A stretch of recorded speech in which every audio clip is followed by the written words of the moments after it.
Hello everyone, welcome back into this channel, and today I would like to show you the tutorial how to use a function on your Google Sheet application by iOS or iPhone.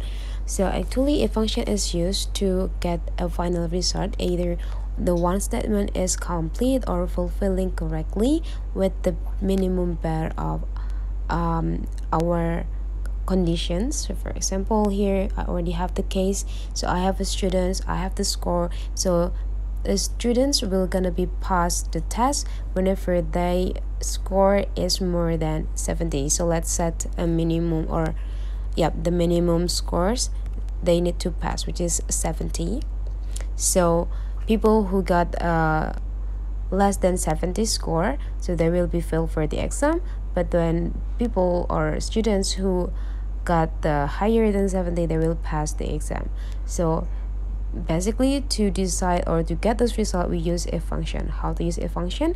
We just need to go click the cells, and after that go in this pencils button, and now we just need to add equals symbols, and after that just go type if, and there will be appear down here a function. You just need to go click it, and there will be also an examples rules that you need to fill in up here.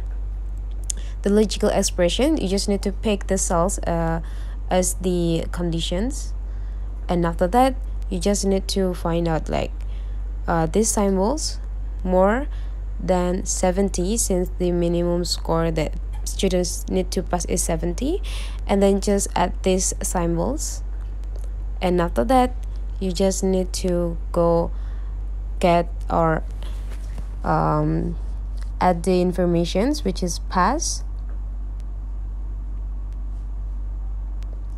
the symbols again, and the other conditions or the statement whenever they don't fulfilling our minimum standard, which is fail.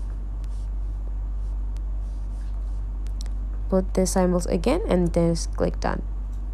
And now you can see, since Abdurrahman Ahmad score is 66, means that less than 70, so that Abdurrahman Ahmad is fail for the exams. Now we just need to autofill all of the cells so that we don't need to fill it manually. You just need to block it and click, and then just click autofill, and you can see that who student that passed the exam and who students that failed for the exam. So that's the way how to use a function. So if you find that today's tutorial is useful for you, don't forget to subscribe into this channel.